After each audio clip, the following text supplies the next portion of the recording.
The coronavirus, we're probably all sick to death of hearing about it, but it's a problem. This country, the world, is going to go through a hard time. It's already started to affect us personally. My brother has had to indefinitely postpone his wedding because his bride-to-be lives in Kazakhstan. And due to travel restrictions, she can't come here, he can't go there. And they don't know when they'll be able to get married. My daughter is on indefinite unpaid leave because the university she works at has closed. She doesn't know when she'll be getting any money again. So it's a hard time. And all of us go through hard times, not just big ones like this, but personal ones that affect just us. And these hard times are hard to deal with. That's why they're called hard times.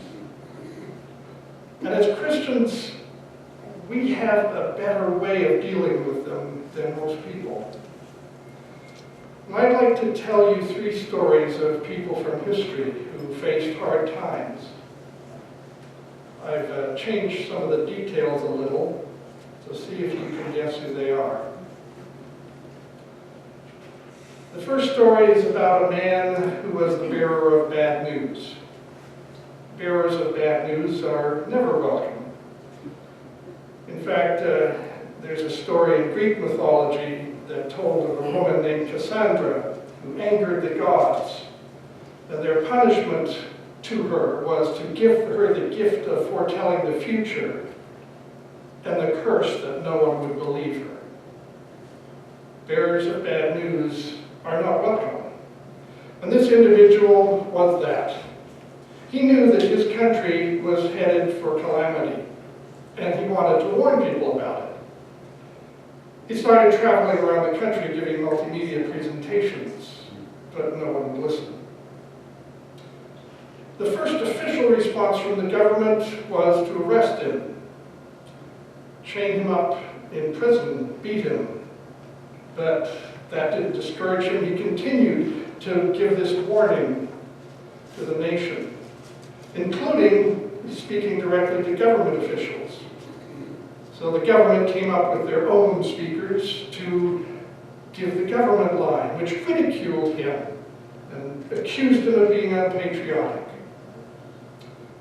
He found the largest places he could go to where there were groups of people gathered and spoke to them. And their response was to gather a mob. And mobs are never gathered together to do fun things. They're usually gathered to do what they did, which was to grab him, haul him before the authorities, threatening with death.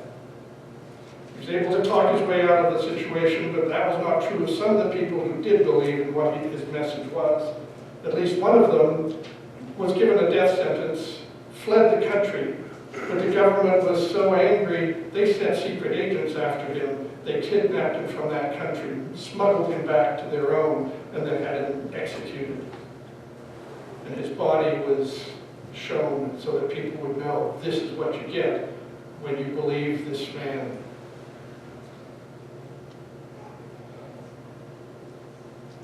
He kept on going.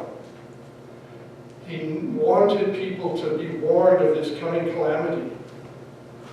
He began to debate with these spokesmen that the government had come up with, but little result.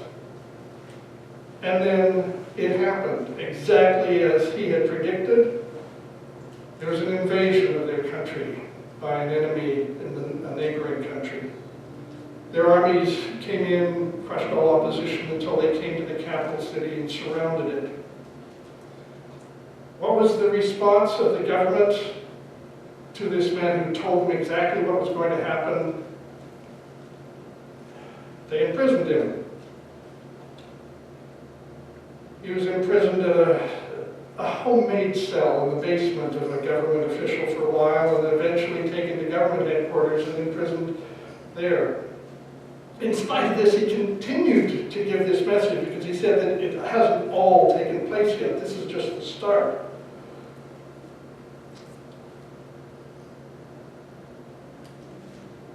that was not taken with a great deal of pleasure by the government. So they decided they wanted him dead. But they didn't want it just to be an easy death. They wanted it to be a long, slow, lingering death. So they put him down at the bottom of a well, where he would starve. Fortunately, there was one official in the government who was not happy with this process and complained and was able to get him freed from that, from the well at least, not from prison, and he stayed in prison.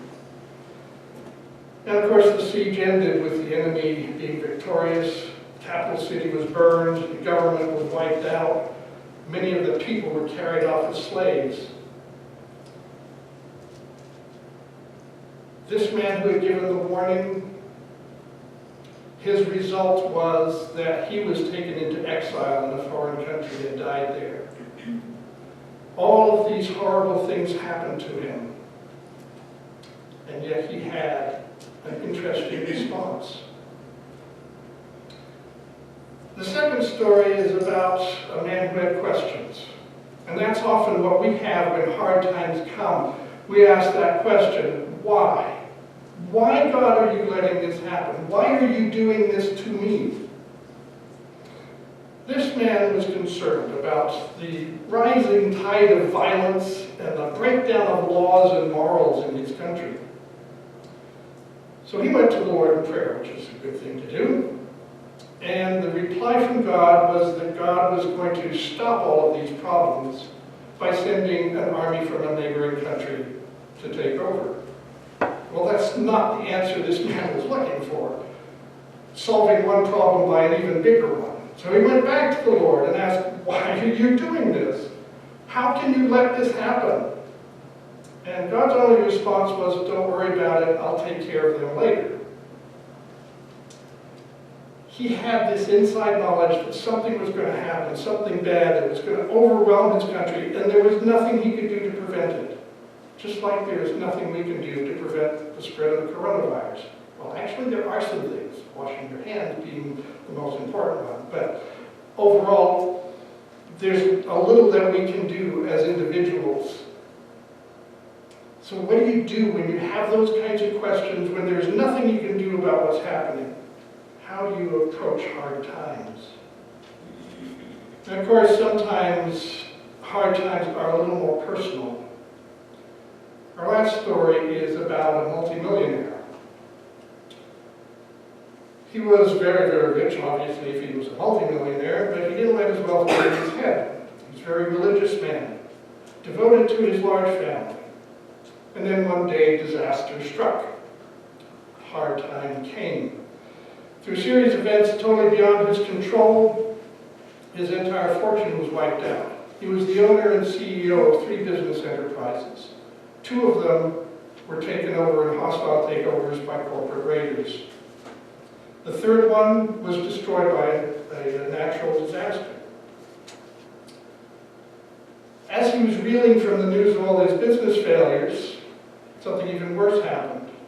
His oldest son was having a party in his home with the rest of his brothers and sisters. A tornado came through, struck the house, flattened it, and all 10 of his children were killed. Maybe it was due to the stress of all this, business failure, family loss, that he developed an illness, something like lupus, left him covered with agonizing sores. He hoped for help and comfort from his wife and his friends, but they provided none. And he was left to handle this hard time on his own. So how did these 3 men deal with hard times? I hope you can guess who they are. Anybody guess who the first one is? Jeremiah. Second one? Habakkuk, yes. And the third one? Job. All 3 of these had hard times. All 3 of them had similar responses. First one is Jeremiah, who wrote 2 of the books of the Bible, Jeremiah and Lamentations. Lamentations is a very appropriate title for that book because it's not a happy book. It's a lament. because of all those hard things, that difficult time he went through and his country went through. He was, after all, doing God's work, because God had told him, tell the nation this is going to happen. And he got nothing but trouble for doing that, for obeying God. So how did he respond? Well, his response is in that book of Lamentations, which, like I said, it's not a happy book, but you come to this one passage in chapter 3 of Lamentations, verses 21 to 26.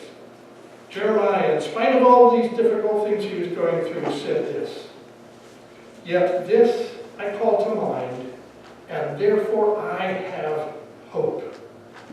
Because of the Lord's great love, we are not consumed, for his compassions never fail. They are new every morning. Great is your faithfulness. I say to myself, the Lord is my portion, therefore I will wait for him. The Lord is good to those whose hope is in him, to the one who seeks him. It is good to wait quietly for the salvation of the Lord." So when we are faced with hard times, including the coronavirus, because of the Lord's great love, we are not consumed. His compassions never fail. The Lord is our helper, and we can wait for him. Now, his help isn't always the kind of help we want. As Job found out, he wanted comfort from his friends and his wife and got nothing. But God is different. His love never fails. Habakkuk, the second one, he actually lived through those same events that Jeremiah did. But he says in his book, Habakkuk 3:16 to 19, "I heard, and my heart pounded. My lips quivered at the sound. Decay crept into my bones, and my legs trembled." That was his physical response to what he was hearing from God. But that was not all of his response. "Yet I will wait patiently for the day of calamity to come on the nation invading us. Though the fig tree does not bud, and there are no grapes on the vines, though the olive crop fails and the fields produce no food, though there are no sheep in the pen and no cattle in the stalls, yet I will rejoice in the Lord. I will be joyful in God my Savior. The sovereign Lord is my strength. He makes my feet like the feet of a deer. He enables me to go on the heights." In spite of all that calamity that was coming, he had decided, "I will rejoice in the Lord." And notice it's not joyce, it's rejoice, which means you have to do it again and again. Keep on doing it. Our strength is in the Lord, not in the government, not in ourselves, not in the medical profession. Our strength is in the Lord. And the last story, that of Job. He went through a very hard time. None of it was his fault or his doing. Just as we are going through a hard time, it is not our fault and not our doing. And whether or not we catch the coronavirus, whether or not if we do catch it, we die or survive, our response is still the same, or should be. Job chapter 13, verses 15. "Though he slay me,"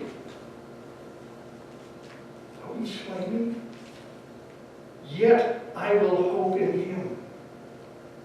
Even if the worst happens in this hard time, our decision can be, "I will hope in him."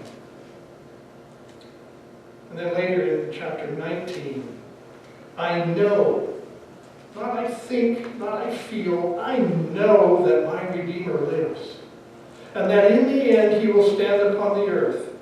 And after my skin has been destroyed, yet in my flesh I will see God. I myself will see him with my own eyes, I and not another.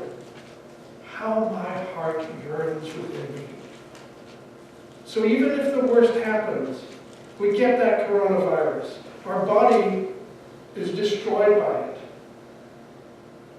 we can still have that hope that we will see God, us and not someone else. There was a book that was written many years ago now called When Bad Things Happen to Good People. The man was looking at this problem of hard times. He came to the conclusion that either God was too distant or uncaring about what was going on, or he was powerless to help.